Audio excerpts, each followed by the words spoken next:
Now, as a Baha'i and as a teacher, I am fully aware of the immense value and impact of education on people's lives. The Baha'i writings describe mothers as the first educators, the first mentors. Truly, it is the mothers who determine the happiness, the future greatness, the learning and judgment, the understanding of their little ones. United Nations research identifies the education level of the mother as the single most important factor, the single most important indicator of the future success and well-being of her children. Baha'i teachings reinforce this research by identifying the primacy of female children's rights to education because of their vital role in the education and well-being of their own future families. So it goes without saying that in any attempt that we might make to protect and support vulnerable families, education has to be a key stratagem and a key component.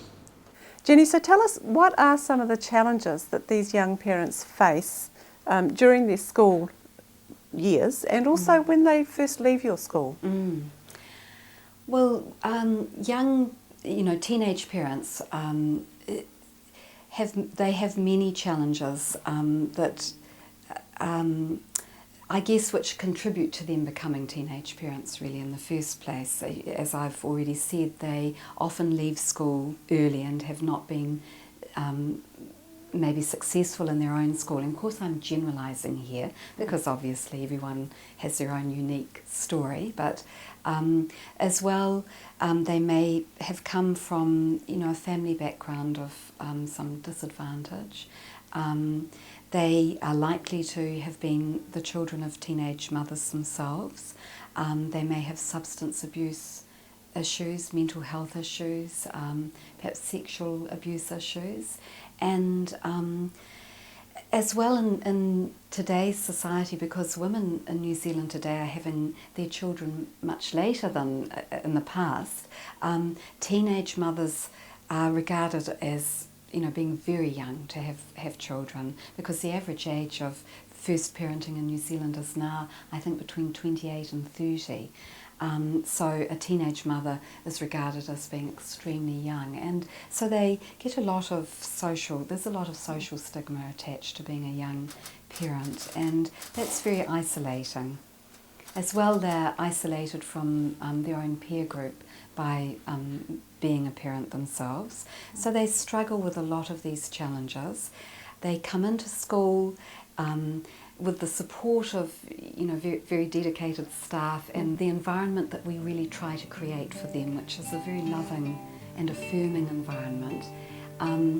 And because their children really blossom in our early childhood centre, it is a very supportive environment. So they really blossom in that environment, and then they develop a lot of courage and they develop a lot of pride in what they're doing, and then they venture out into the world, usually to further education, and that's scary for them because they've been in this, they've often been at school at our school for maybe 3 or more years.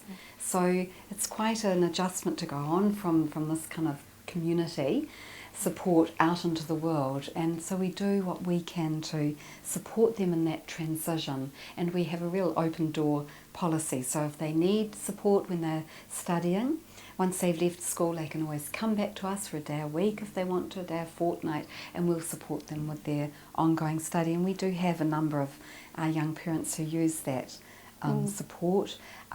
We do offer transition to work programs, so we have work placements for our young students who are going on into the workforce as well, to support them in that transition.